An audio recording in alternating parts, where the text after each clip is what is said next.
Welcome to the Inner Light Companion, a space to personalize your spiritual journey with the 12 sacred intimacies. I'm Tamara Ridge, your companion and guide.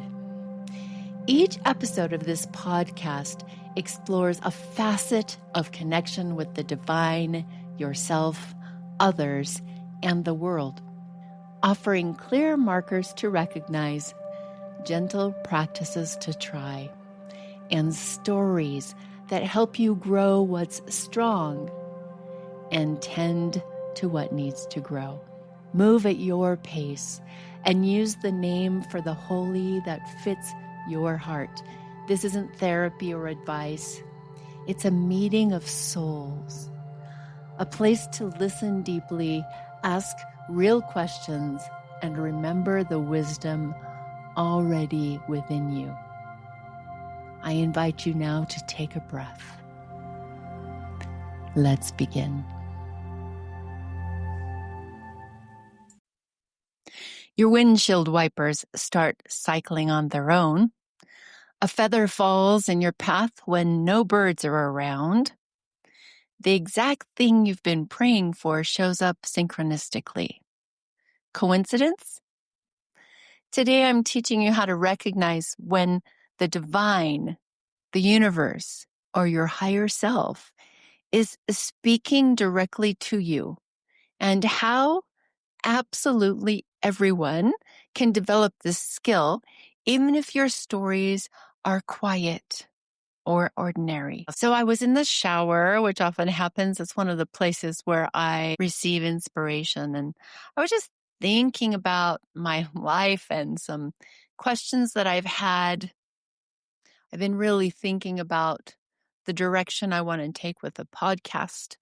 I've been thinking about my potential retirement years as I'm 59 years old and having a little fear, truthfully, about running the podcast, about sharing myself intimately, about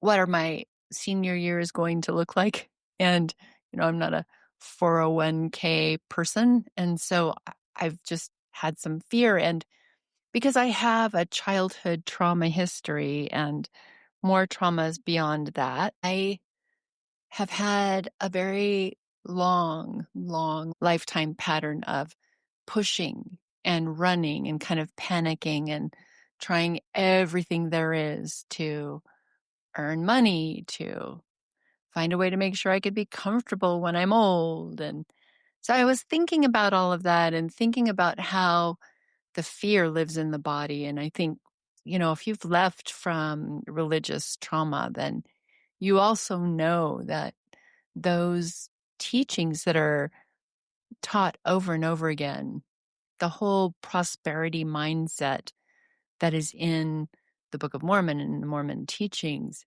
says that if you don't do enough or you're not good enough, then you won't prosper. And I think that that's the bottom line in terms of what the real fear has been in my body that I carry. And there are childhood history stories that sort of pile on top of that. But I have 2 family members who are still alive, so I'm not going to tell those stories today. But I'm in the shower thinking about that and thinking about these kind of deep-rooted patterns of fear that are in my body, and sort of honestly getting a little frustrated with that continuous cycle seems to show up at deeper levels all the time. And I'm there in the shower thinking about these things, and I get a whisper, "You are protected." And every time I get that whisper, "You are protected," it was not dramatic. It was just a moment that was very clear in an ordinary setting, an extraordinary message. Now, before I talk more, I need to be honest about something. These kinds of messages, clear and specific, and repeated. They didn't happen to me because I'm spiritually advanced or chosen. They happen because for most of my life, relying on the divine was literally all I had. My journey wasn't glamorous. It was lonely and deeply isolating. I leaned in heavily because there was no one else. So if you're listening and you feel like you could never have these kind of moments, know that I didn't get here by being special. I got here by necessity. So that "you are protected" message, it wasn't the first time I'd heard it. Let me share the pattern. So as I said, I'm 59 years old, and I did live on hormone replacement therapy for a little while because it seems to be the panacea. But what they don't tell you is that it can cause abnormal bleeding. And so I had the abnormal bleeding, and at the clinic where I was going, and they were getting good money for putting hormone replacement therapy pellets into my hips. They were saying that the bleeding was normal, but I felt a need to go and ask questions because I started to feel like maybe HRT wasn't safe for me. I felt the need to get some support. I had stopped taking HRT in January of this year, and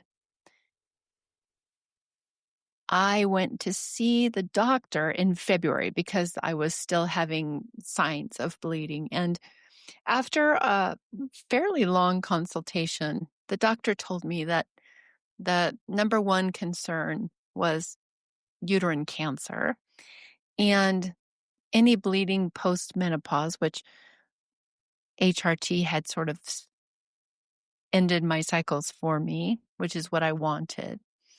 Then I would be a candidate for a hysterectomy.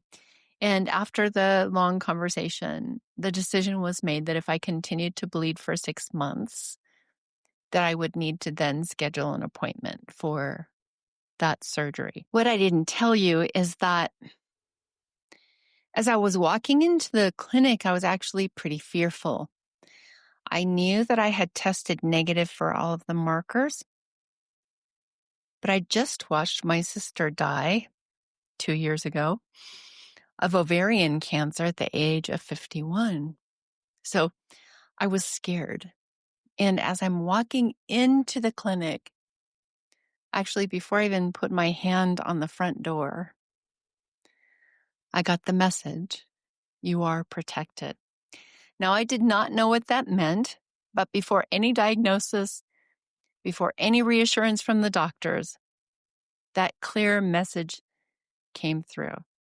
You are protected. And I trusted it, although I didn't know what it meant. And so 6 months goes by, and 6 months was July.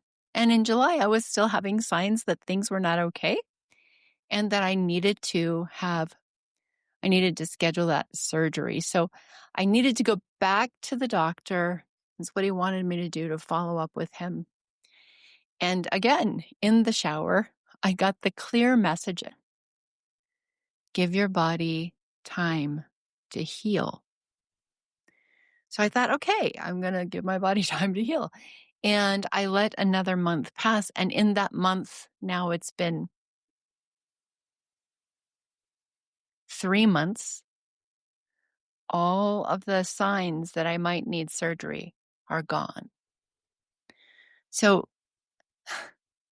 you are protected. It's evidence to me that I'm protected when I listen to the voice. So then there's my sister's story, which showed me that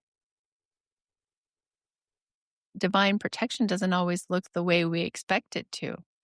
So my sister tested positive for the BRCA gene.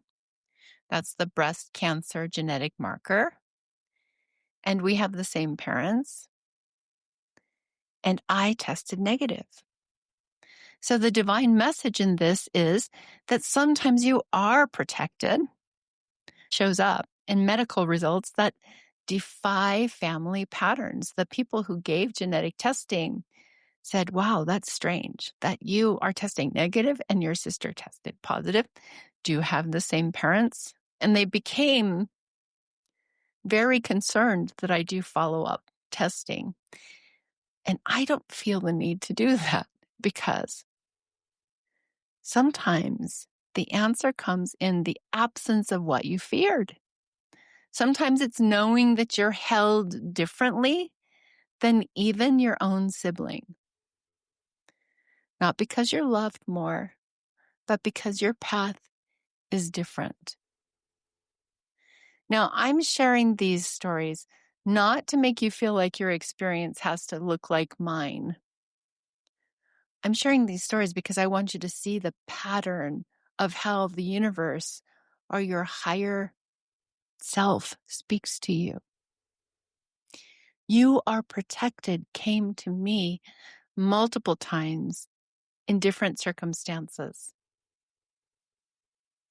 Those exact words mean something specific to my story and my fears. It's important to remember that. Happens to me in ordinary moments, like in the shower, walking into a medical building, during medical appointments. These weren't burning bush moments. They were just quiet moments where the intuition came. And there's also moments connected in these stories to confirmation through circumstances. So the BRCA test, for me, my result being negative, confirmed what I'd been hearing. And by the way, the genetic testing tested me on 100 different markers for cancer. All of them were negative. That confirms to me I'm protected. Now, have I lived a crazy life? No, I haven't. I've been very careful with what I eat because I've been afraid of cancer my whole life. My sister's story wasn't the same.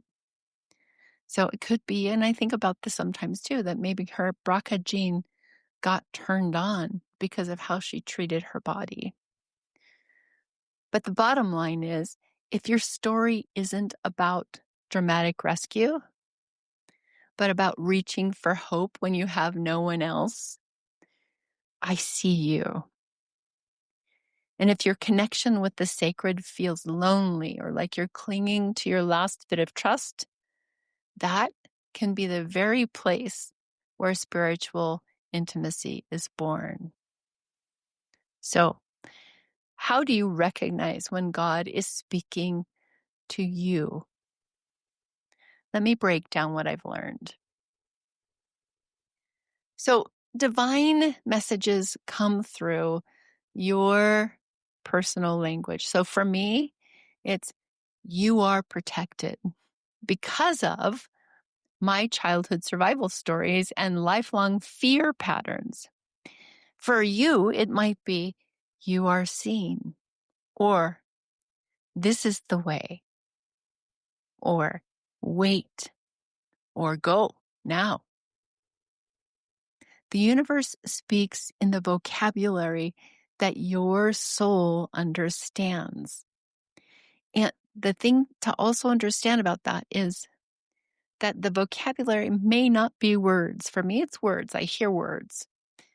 It could be a strong feeling. It could be thoughts that come into your head that you can't let go of.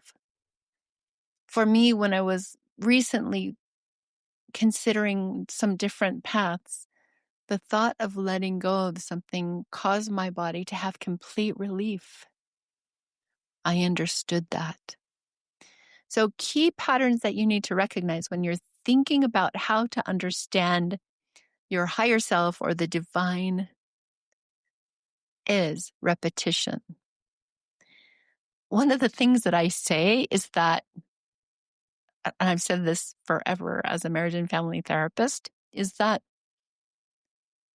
my bag of issues never changes. I get really good at recognizing it and managing it, but it never changes. And so also, your bag of issues never changes. It's the same one that you've always had. The thing that's beautiful about that is that you can get to know it really well. If I give you my bag of issues and you give me yours, if we trade, then we're starting again at ground zero. And that's really awful because the learning is all brand new. But with this and with your own issues and knowing yourself as you do, hopefully this podcast will help you learn to listen to yourself more deeply so you know what to bring to your higher self or to the divine. But the answers come in repetition. The same message, the same theme, the same words showing up multiple times in different contexts, like you are protected. Another way to know is timing.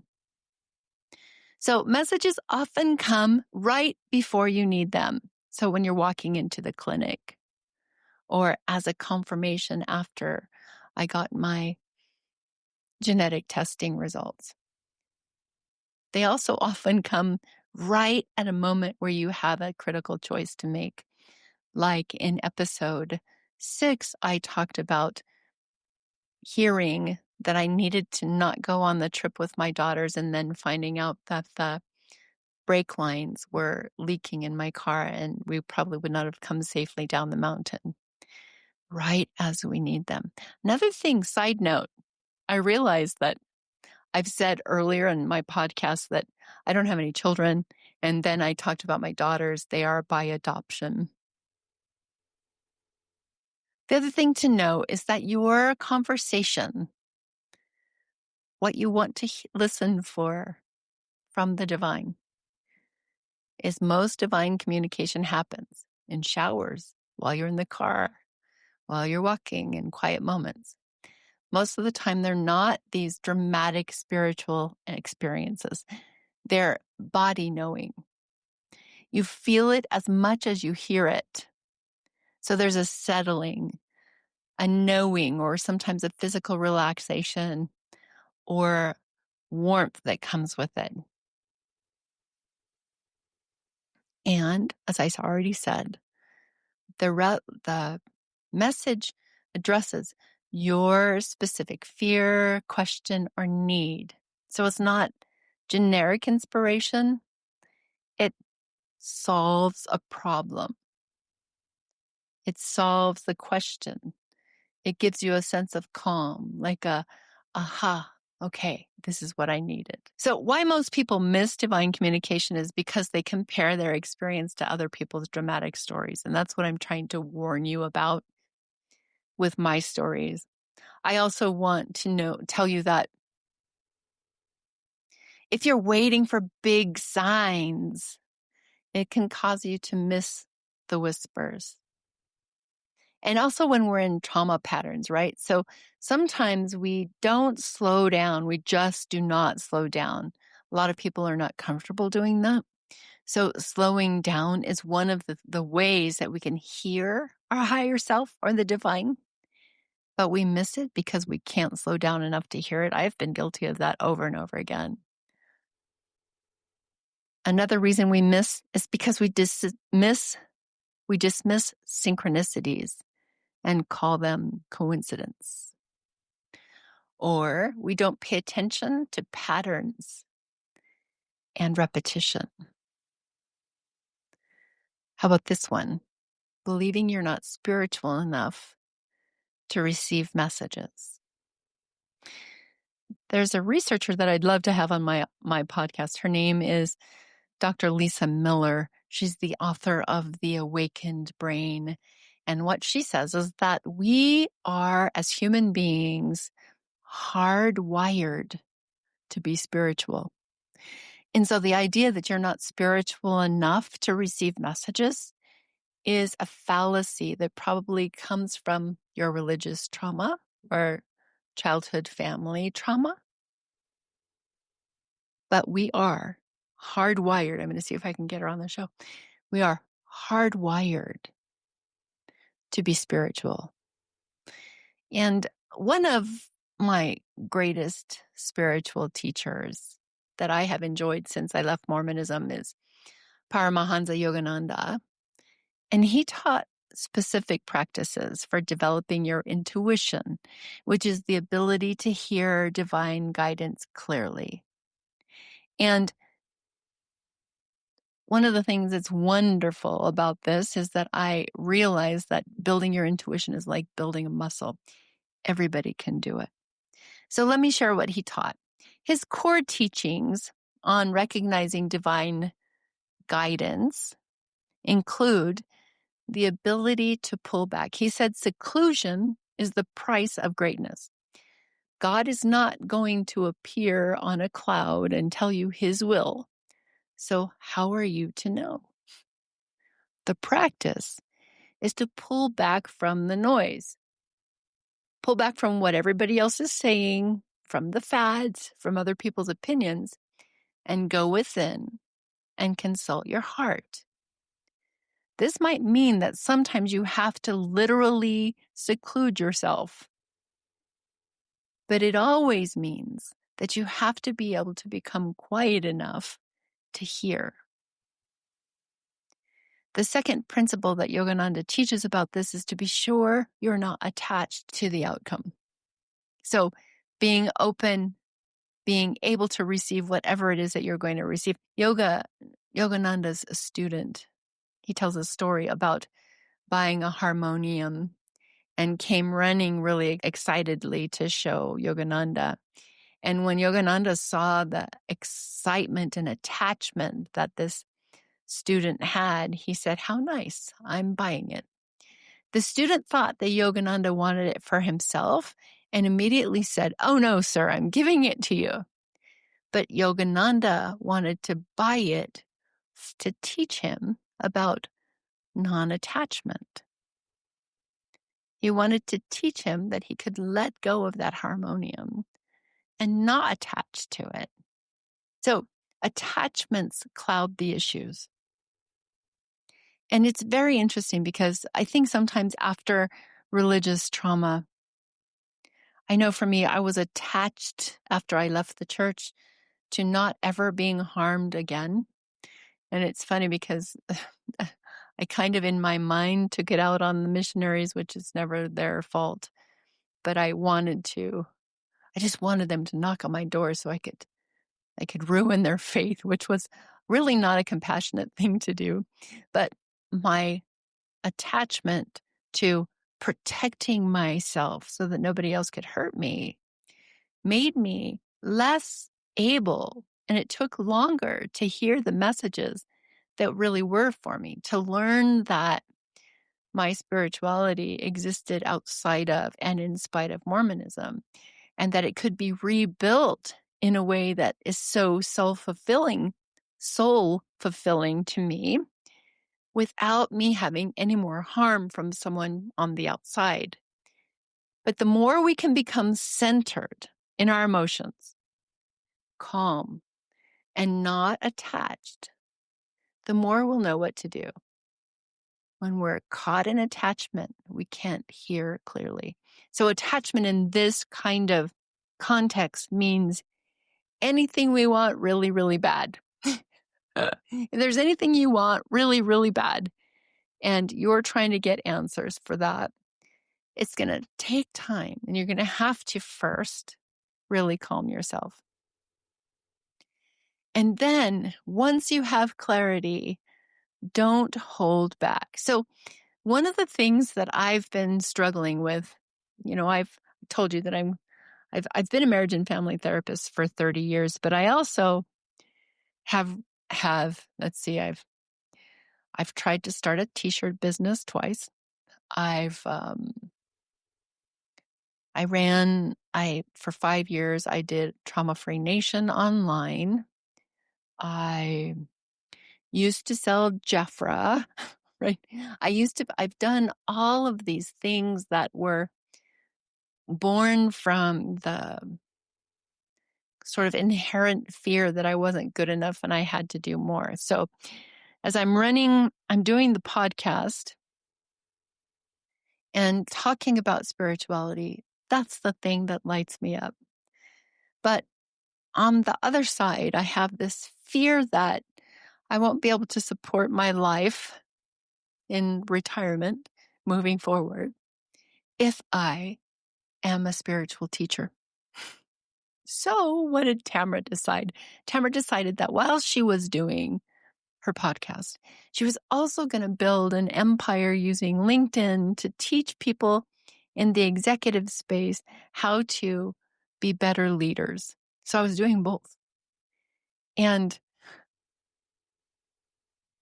as soon as I realized that I do so many things out of fear and that I don't trust the divine to care for me, see, that's why I'm getting the message, you are protected. Because I don't, and my whole career as a marriage and family therapist for 30 years, I've never not had enough clients, ever. But still, and yet, as I move in the direction of wanting to do spiritual teaching and helping people heal from spiritual trauma, my thought is, oh, I can't be supported that way. And I laugh now. But as soon as I realized that, I was out walking my dogs and I thought, wait a minute. I don't really want to do executive coaching. Not really. I really want to do spiritual teaching because it lights me up. It fulfills my soul. And spiritual counseling, one-on-one spiritual counseling, is such a joy to watch people grow by finding their own answers and finding their own connection to their higher self or divine, the divine, and figuring out for themselves what they're going to do. And all I'm doing is supporting and holding space. It's the most beautiful thing. So the next teaching, and that's what this story is about, is don't hold back once you have clarity. So once you have a feeling you can trust, don't hold back. Even if the guidance you receive is not a complete answer, it's important to follow it. So what did I do? As soon as I realized that I was doing the corporate track out of fear, that I couldn't trust myself, I couldn't trust the divine to support me, even though I've been supported my whole life. And you are protected is the consistent message I'm receiving. When I realized I was running on fear, I dropped the corporate crazy push, Tamara running and trying so hard to show that she's worthy, that maybe God will bless her. And why does this matter? It matters because the more you follow guidance, the more guidance will come. The much more today I took a 2-hour nap. Shows you the kind of exhaustion. And yesterday I took a 2-hour nap after sleeping 8 hours at night from the running because I didn't feel worthy. The key is that as soon as we discover what our higher self is telling us, take action. So I'm no longer doing any corporate stuff, and I'm pouring my heart into this podcast. And if we have a sincere desire, we could make a mistake. That's true. I've made millions of them. But our higher self, the universe, God, will correct the mistake and help us along the way. The other thing to know is that the energy flow will guide you. So it's better to use your energy in a mistaken way than not to use it at all. So this is, don't sit afraid, because if you're too cautious, then you block the energy and your intuition won't flow. It's that energy flow, perhaps more than anything else, that'll gradually guide you in the right direction. So when I started this podcast, I thought, this is what I want to do. And back in May, when I learned spiritual counseling, I said, I want to dedicate my life to spiritual living. And I want to dedicate my life to teaching spiritual principles, especially for people who are spiritual but not religious, who had loss. That's where I wanted to go. And then I got a detour, and the detour was to the corporate direction. But I'm still seeking and I'm still trying. And where am I right now? Right back on the path of growing myself as a spiritual teacher. So always listen. When I thought about the idea of dropping the corporate, everything in my body released, everything relaxed. That's my higher self saying, yes, this is the direction. So don't presume. If you keep listening, you'll know when the guidance shifts. And often the first feeling that you have is only temporary, and other fine tunings come later. Believe me, as I've been on this journey with the podcast, it has shifted. There have been little directions that have led me to be doing more. I think that will help resonate with more people. And over time, that makes a difference. The next principle, though, that you need to do is use common sense as the standard. So follow your intuition with common sense. So when you have something that you think is guidance and you want to evaluate it, always make sure that it's in tune with what makes sense, right? Is it sensible? One of the teachings that Yogananda has around this is that make sure it's in tune with what the great ones have always said. So throughout history, those who have found God have never disagreed with each other on the fundamentals.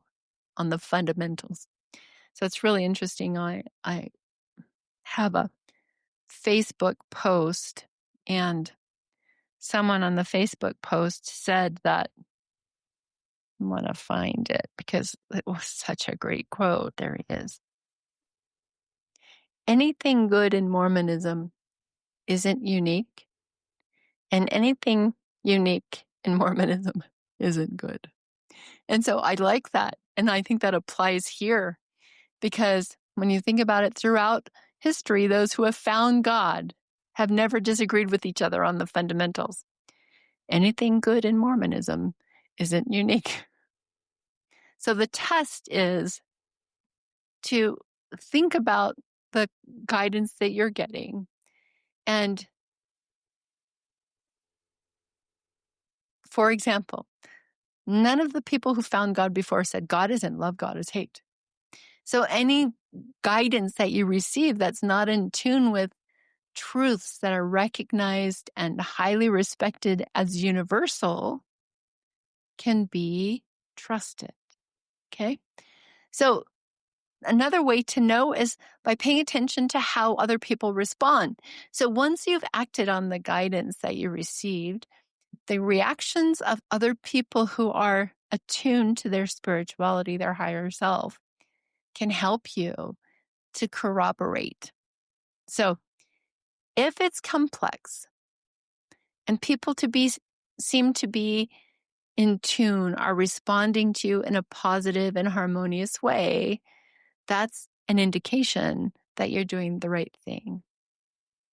But remember, sometimes we can do the right things and still be harmed. That's my story. Sometimes the path forward isn't always an easy one. But when it happens and you're following your highest guidance, you're typically, what I found is there's a peace, a sense of resolution that comes even when things get hard. And then finally, ask for a freaking sign. So even the masters, even the great ones have asked for signs. If you were raised Mormon like me, then you were, especially in the Book of Mormon, it says that, it's those sinners who are looking for signs. But that's not true. Yogananda's intuition was perfected, yet even sometimes he asked for a sign. So he was planning to go to India in 1951, and he used to say, "I won't believe we're going until we get on the boat." Right? That's a sign. You got on the boat, right? A sign that I was protected was that the bleeding stopped.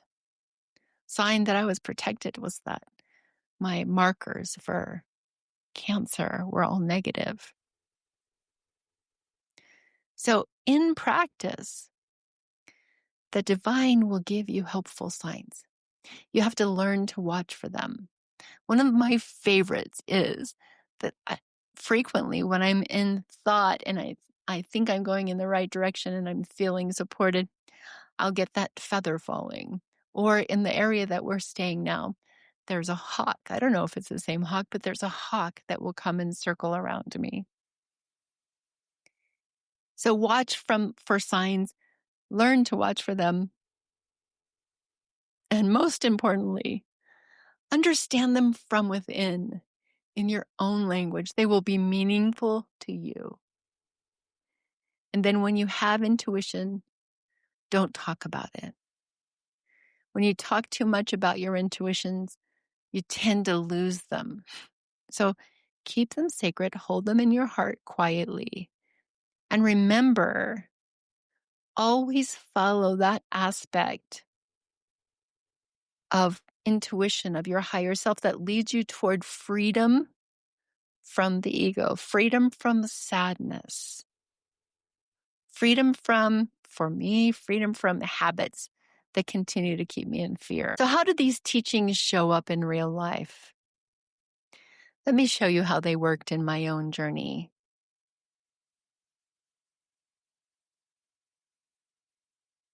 So I told you that I spent most of my life in isolation. My years of isolation weren't punishment. They were training, really, to learn how to hear my own heart above everybody else's opinions. The "you are protected" messages came most clearly when I wasn't demanding or grasping, just asking and listening. And when I got the message, like for example, walking into the clinic, I held on to that "you are protected" even when I felt afraid, and I let it guide me when the circumstances looked scary.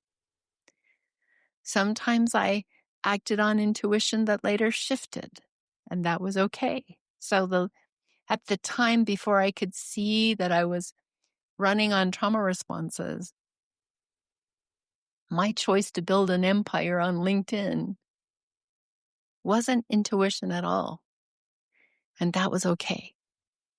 The practice of following the guidance leads to more guidance. The more you work a muscle, the stronger it gets. And the same is true with intuition. If you think about the common sense of it, that message, "you are protected," aligned with what every spiritual teacher says. God is love. God holds us. We are never abandoned. And the people who really knew me could feel a shift when I started trusting divine guidance over fear. Now, when I say don't talk too much, I'm sharing these stories now to teach. But for years, I held them quietly. And that silence protected the intimacy. And I'm often still silent when I'm in process of listening and shifting. So how do you develop this skill? Here's what I've learned through a lifetime of practice. Practice 1 is pull back and create seclusion. Schedule daily pullback time, even 10 minutes. For me, it's about 20 minutes in the morning around 5 o'clock. Turn off your phone, close the door, sit quietly. Or even when I first started practicing this, drive in your car without the radio and ask, what do I need to do? then listen to your heart, not everybody else's voices. Practice 2 is check your attachments. So before asking for guidance, ask, am I grasping? Am I demanding a specific answer? Practice saying, I release my attachment to this outcome. Show me the best and highest for all. I know that you've heard the this or something better. I definitely agree with that. The clearer and less attached you are, the more clearly you'll hear. The third practice is to track your patterns. So journal the synchronicities. Repeat the words and themes that come across to you, the coincidences, for a week. And look for what shows up more than once. Notice your body's response to certain thoughts or ideas. And then practice 4 is don't hold back, but stay listening. When you get a clear intuition, act on it, even if it's just a first step. But keep listening for the fine tunings that come after. Trust that the divine will correct mistakes if you're sincerely seeking. And practice 5 is keep the energy flowing. So don't be so cautious that you freeze and do nothing. It's better to act and adjust than to block the flow by overthinking. So each time you follow guidance, more guidance will come. Practice 6 is to use the common sense test. Does this guidance align with love, truth, freedom, and what the great souls have taught? Does it lead you toward ego, toward fear, or toward your higher self? If it contradicts long-held truths, it's not divine guidance. Practice 7 is watch how other people respond. Notice how spiritually attuned people react to your choices. Harmony and peace in responses often confirms that you're on track. But remember, sometimes the right answer, the right action brings opposition. And then the last practice is ask for signs. It's okay to ask, if this is the way I should go, show me a sign. Watch for confirmation through circumstances, through repeated things, and unexpected support. Learn to read the signs from within your heart. The next practice is protect your intuitions. Don't broadcast every guidance that you receive. Hold them quietly until they're fully formed and you've acted. Talking too much dissipates the energy and confuses the clarity. So you'll know these practices are working when you start noticing the following shifts. You'll notice that you can pull back from noise and hear your heart clearly. And you'll notice when attachment is clouding your intuition. You'll trust small inklings enough to act on them.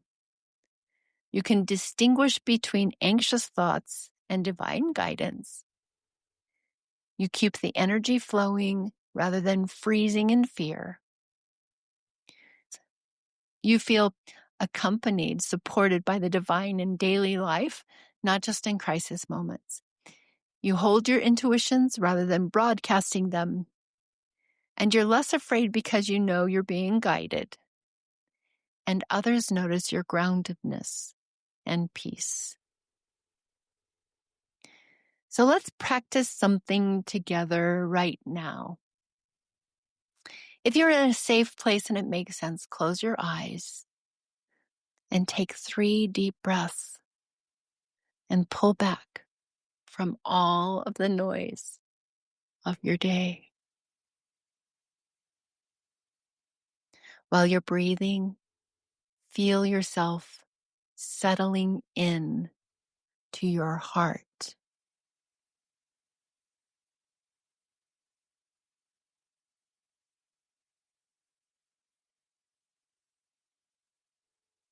Now ask, what do I need to know right now? Don't grasp, don't demand, just ask with openness. Notice, is there a word, a feeling, a sense of direction? Even if it's quiet or subtle, honor it. This is how divine communication begins. If dramatic stories leave you feeling outside the circle, remember your pathway is valid and needed. Sacred connection isn't reserved for the people with big stories. Sometimes it shows up in a solitary way, in the quiet, or in the survival. You are not alone. There is room for you here. So let's move into a guided meditation where we practice asking for and receiving divine messages. Before we begin, if your mind tries to compare or judge, let that go. This time is for you, for whatever spark, word, or silence might arise. Even an ordinary breath, when offered with intention, is a sacred message.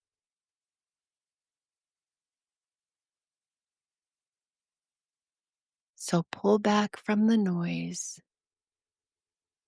settle into your heart. Let go of any attachment that you have to any specific outcome or answer.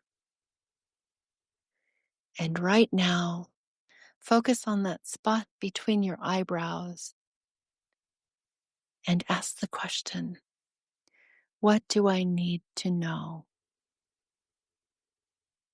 You can make the question more specific if you have a more specific question on your heart right now. Focus on that spot between your eyebrows and ask the question. Creating space to receive without grasping. And now, listen with your heart. That's where answers come. Notice body sensations.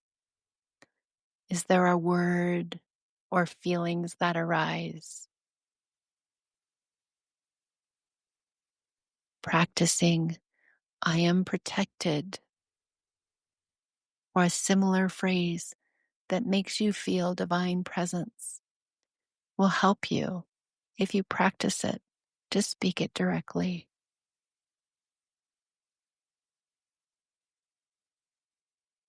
Next week, we complete our month-long journey through spiritual intimacy.